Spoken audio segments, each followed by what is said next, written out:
다시 한번 제가 읽어드립니다. 제가 봉독하겠습니다.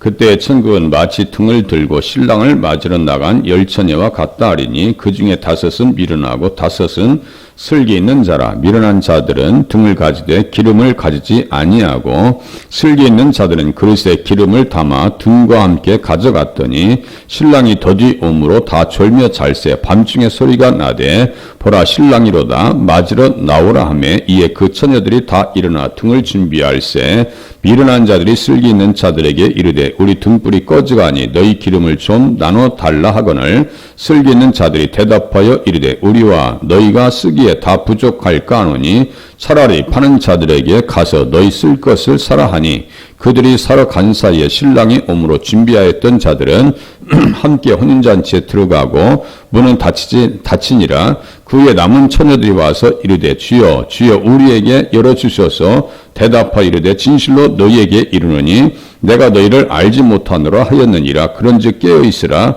너희는 그날과 그때를 알지 못하느니라. 아멘.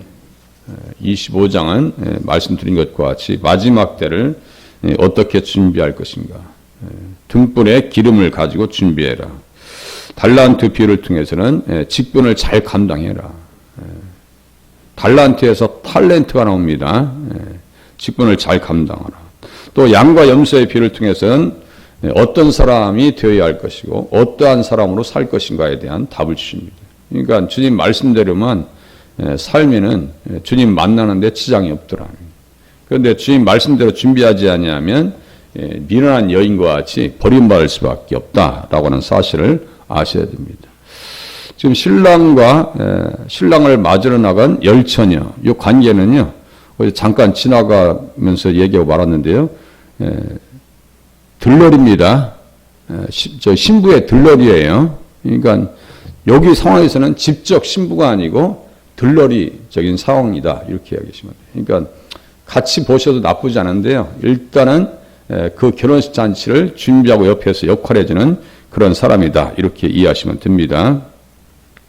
우리의 신랑 예수님은 분명히 다시 오십니다. 그래서 신랑을 맞으러 나간 열처녀와 같다 하리니 이렇게 써 있어요.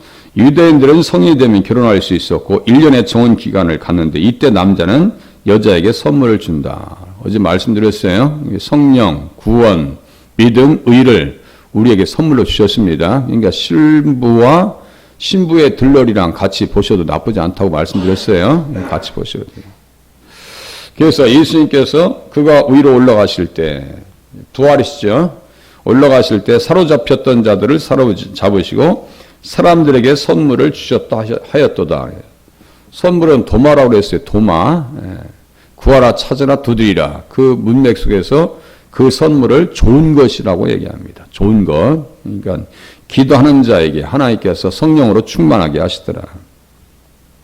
결혼을 위해서는 신랑이 신부의 부모에게 반드시 지참금을 지불을 해야 했습니다. 야곱이 그의 아내 라헬을 얻기 위해서 7년 동안 라반을 위해서 봉사했다. 우리 주님께서는 핏값을 지불하셨다고 말씀을 드렸어요. 제가 매뉴얼까지 말씀을 드리면서 우리의 몸은 우리의 것이 아니다.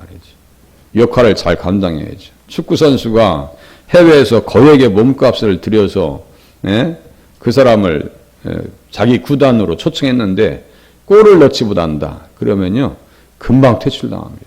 그죠? 역할을 잘하면 그 사람의 몸값은 올라가고 골로 얘기하는 거죠. 축구선수는요. 성도들은 무엇으로 얘기해요? 열매로 이야기하는 겁니다. 열매가 있어야 돼요. 그래야 하나님께서 인정하신다는 거죠. 결혼식의 날짜는 신랑의 아버지가 정하기 때문에 신랑도 그 날을 알 수가 없다. 그러니까 전체적으로 이 모든 내용들이 그 당시의 문화 가운데 들어가면 성경 전체와 또 의미적으로 잘 살아나더라 이거죠. 그래서 그러나 그날과 그때는 아무도 모르나니 24장 36절에요. 그날과 그때는 아무도 모르나니 하늘의 천사들도 아들도 모르고 오직 아버지만 아시느니라 써 있어요. 그러니까 제가 시한부 종말론자들. 제가 옛날에는 전화로 그 못된 짓 하는 사람들 많이 있었잖아요. 그래서 전화를 딱 받는데 막 욕하면서 너 부인을 바꾸라고 막 욕을 해야겠어. 한참 얘기하는 중에 왜 그렇게 망가졌느냐? 예수 믿느냐? 그랬더니 나도 너처럼 예수 믿었다. 그래서 사도신경도 다 외운대. 그래서 그럼 왜 이렇게 망가져서 전화 폭력을 이렇게 무작위로 하느냐? 그 당시에는 전화 번호가 안 떴었거든요. 일반 전화였기 때문에. 그래서 쭉 얘기했더니 자기가 다미선교회 이장님을 따라다녔다. 다 거짓말했더니 이렇게 타락해가지고 있다는 거예요. 한참 얘기하면서 자기가 이제 미안하다고 해서 제가 기도까지 해서 맞춰줬어요. 그러면서 제가 전도사님 꼭 한번 기회 찾아뵐게요. 그렇게 나오더라고요. 그러니까 잘못 가면요 그렇게 문제가 되는 거예요. 때로는 어떤 목회자랑 대화도 하다 보면요 성경을 많이 보는 사람이에요. 그런데 무슨 말 하냐면 자기가 예수님 오시는 날짜를 알 수 있겠다 이게. 그럼 도대체 어떤 거예요 도대체? 뭐요? 에? 시한부 종말론자들은 100% 이단입니다. 100% 이단입니다. 이걸 아셔야 돼요.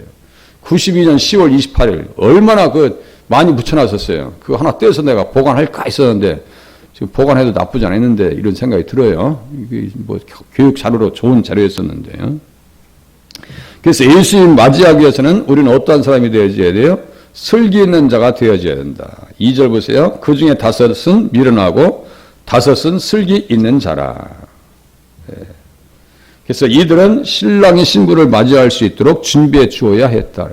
들러리 역할을 길을 밝혀 주어야 했고 결혼 예식의 협력자가 되어야 했고요. 세례 요한은 신랑 되신 예수님의 들러리가 되어서 사명을 잘 감당합니다. 사명을 잘 감당해요. 그 들러리에 대한 말씀이 시편 45장에 기록되어 있거든요. 제가 읽어드릴게요. 왕에 따른 궁중에서 모든 영화를 누리니 그의 옷은 금으로 수 놓았도다. 수놓은 옷을 입은 그는 왕께로 인도함을 받으며 시종하는 친구 처녀들도 왕께로 이끌려 갈 것이다. 보세요. 시종하는 친구 처녀들도 여기 열처녀 비유해서 똑같은 내용이에요. 그러니까 이런 것이요 계속 각인되어져야 되는데 저도 그 당시 말씀을 연구할 때는 되게 감동을 받았음에도 불구하고 또 잊어버렸어요. 그러니까 또 되새겨야죠.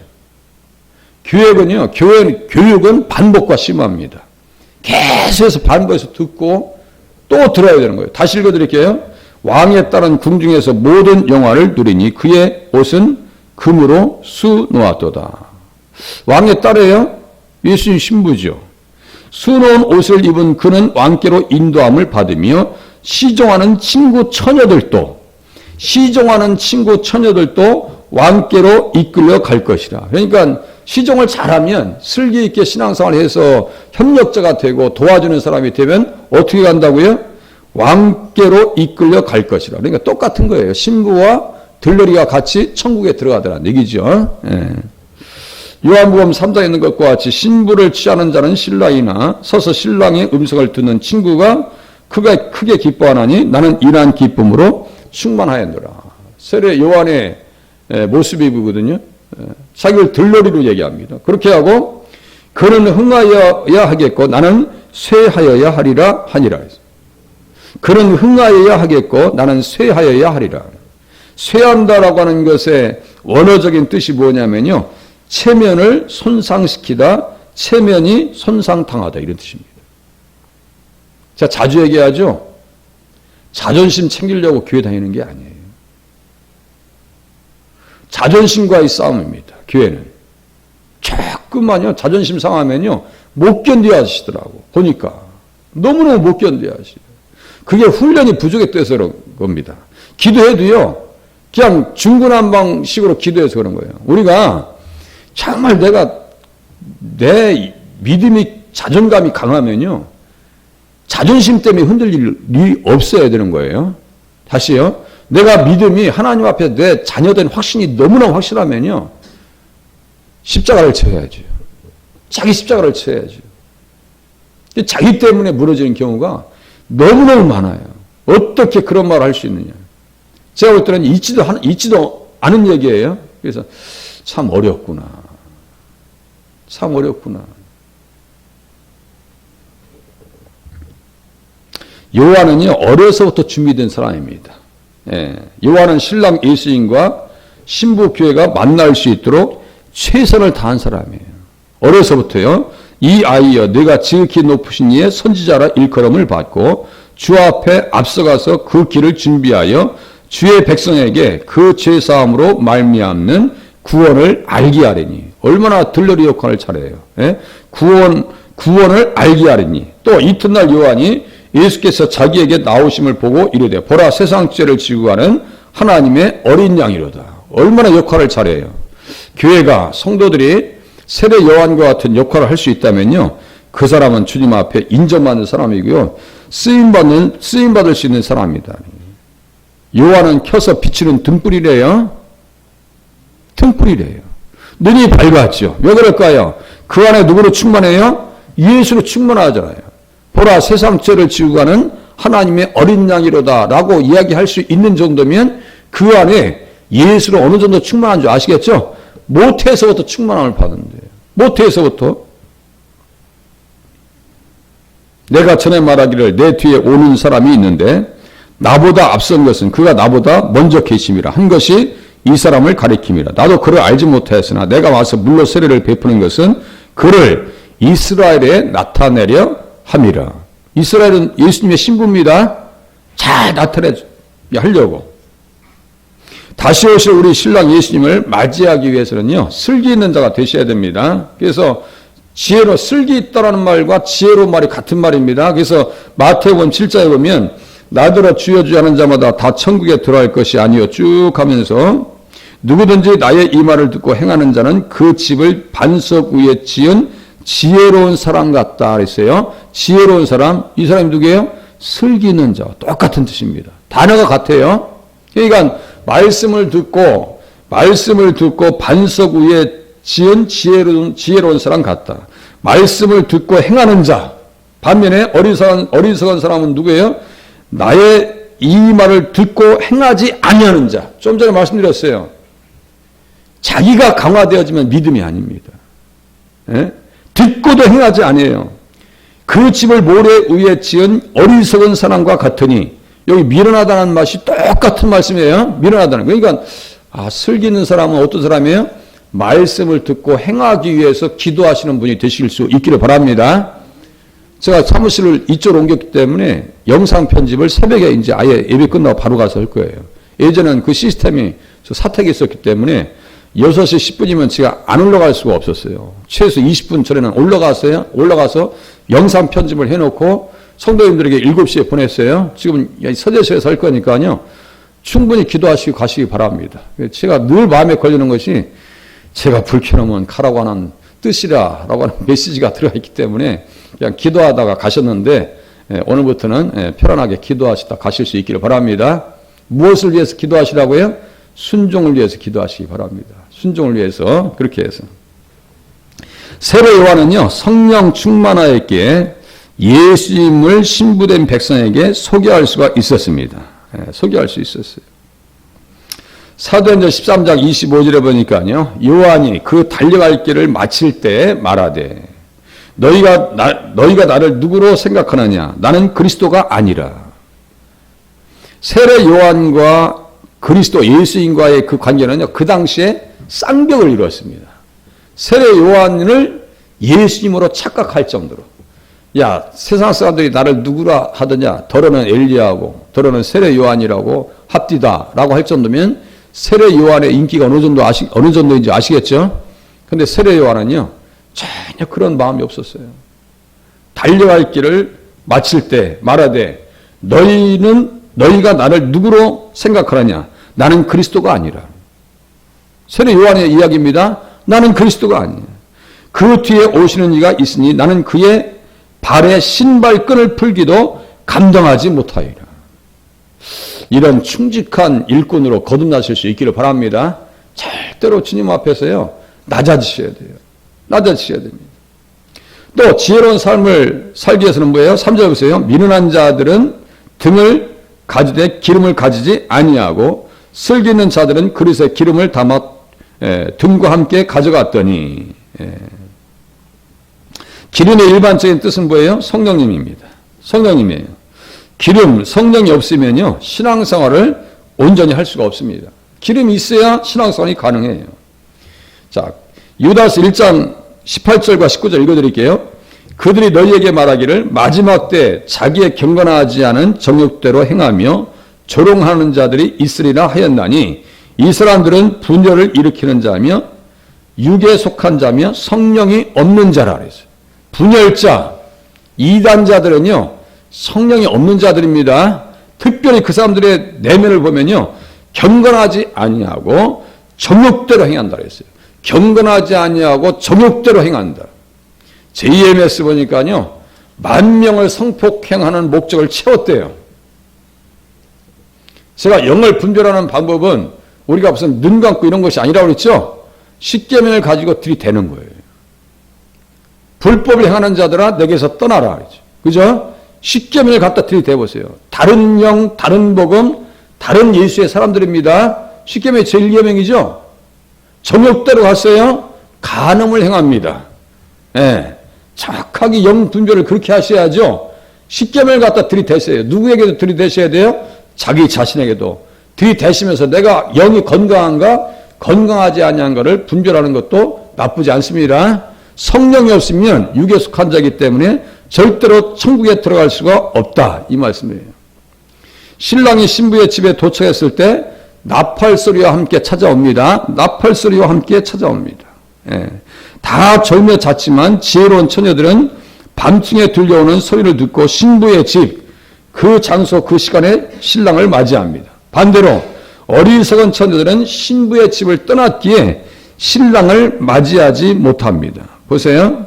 뭐 7절부터 쭉 눈으로 보시면은 기름이 떨어진 사람들. 자, 10절 보세요. 그들이 살아간 사이에 이렇게 써 있어요. 살아간 사이에 이렇게 써 있죠. 그러니까 그 자리에 있어요, 없어요? 신랑을 맞이하는 자리에 없습니다. 없어요. 신랑이 오므로 준비하였던 자들은 함께 혼인잔치에 들어가고 문은 닫힌지라. 신랑이 오셨어요? 갔어요. 떠났어요, 이 사람들은. 그러니까 예수님을 맞이하지 못하죠. 신랑이 올 때 무슨 소리가 들린다고요? 나팔 소리가 들립니다.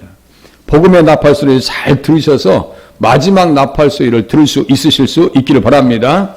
또 13절 보세요. 그런즉 깨어있으라 너희는 그날과 그때를 알지 못하느니라. 깨어있으라고 말씀하십니다. 깨어있으라고. 정신을 똑바로 차리래요. 정신을. 그리고 엄하게 정성을 기울여라. 신중해라 그래요. 근신하는 신앙이 되게 중요하거든요. 근신해야 됩니다. 예, 깨어있으라고 말씀하십니다. 때와 시기에 관하여는 너희에게 쓸 것이 없다. 데살로니가 전서 5장 1절에 말씀하십니다. 그 날이 도둑같이 너희에게 임하지 못하게 해라. 어떻게 해서요? 근신해서. 근신해서. 너희는 다 빛의 아들이다. 밤에 자고 취하는 자들은 밤에 취하되 라고 말씀하시면서 깨어있으라고 말씀하십니다. 세상에 취하지 말라고 말씀하세요. 주님 만날 때를 준비하기 위해서요. 초대교회 성도들은 어떻게 살았느냐면요. 늘 재림신앙으로 무장하고 살았습니다. 늘 재림신앙으로. 고린도전서 16장에 보니까요. 나 바울은 친필로 너희에게 문안하노니 만일 누구든지 주를 사랑하지 아니하면 저주를 받을지어다. 우리 주여 오시옵소서 또는 우리 주께서 임하셨도다. 이게 무슨 뜻인지 아세요? 마라나타 많이 찬송 들어보셨죠? 마라나타입니다, 이게. 다시요. 이게 어떤 뜻이라고요? 우리 주께서 임하셨도다. 어떤 신앙으로 사시라고요? 마라나타 신앙으로 마지막 때를 기다리면서 살아가실 수 있기를 바랍니다. 마라나타의 신앙. 우리 주님 어서 오시옵소서. 여기에도 그 무서운 말씀이 앞에 써 있어요. 만일 누구든지 주를 사랑하지 아니하면 저주를 받을지어다. 그러면서 베드로도 똑같이 얘기합니다. 근신하라 깨어라. 근신하라 깨어라. 너희 대적 마귀가 우는 사자같이 두루다니며 삼킬 자를 찾나니. 누구를 삼켜버리겠어요? 좀 전에 말씀드렸죠? 자기가 강한 사람은 신앙이 건강한 사람이 아닙니다. 자기는 십자가에서 죽어져야 되고요. 영적 자존감이 있어서 확신 가운데서 신앙생활을 해야 건강한 신앙생활이 가능하십니다. 제가 계속해서 강조할 거예요. 예. 사도 바울은 나는 날마다 죽노라 그랬어요. 날마다 죽는다. 우리 죽으라고 예수님께서 십자가 지신 거예요. 김동창의 자아는 십자가에서 죽어야 돼요. 예수님만이 우리 안에 사는 역사를 경험하셔야 됩니다. 계시록 16장에 또 말씀하십니다. 보라 내가 도둑같이 오리니, 도둑이 경고하고 와야 살며시 옵니다. 그죠? 도둑같이 오리니 누구든지 깨어 있으래요. 자기 옷을 지켜 벌거벗고 다니지 아니하며 자기의 부끄러움을 보이지 아니하는 자는 복이 있도다. 누구든지 깨어서 자기 옷을 지켜, 어떤 옷을 지켜야 돼요? 믿음의 옷, 구원의 옷, 새 사람의 옷, 의의 옷, 믿음의 갑옷, 빛의 갑옷, 이것을 지키면서 신앙생활을 하셔야 됩니다. 또 나옵니다. 계시록 22장에 보니까 이것들을 증언하신 이가 이르시되 내가 진실로 속히 오리라 하시거늘 아멘 주 예수여 오시옵소서. 사도 요한의 신앙 고백입니다. 마가복음 13장 35절에 보니까 그러므로 깨어있으라. 집주인이 언제 울는지 혹 저물 때 일는지 밤중 일는지 닭 울 때 일는지 새벽 일는지 너희가 알지 못함이라. 열천에 비유해서 깨어있어야 되고 기름이 있어야 된다. 성령 충만한 신앙생활로 주님 맞이할 준비하는 성도님들 되실 수 있기를 바랍니다. 기도하시겠습니다.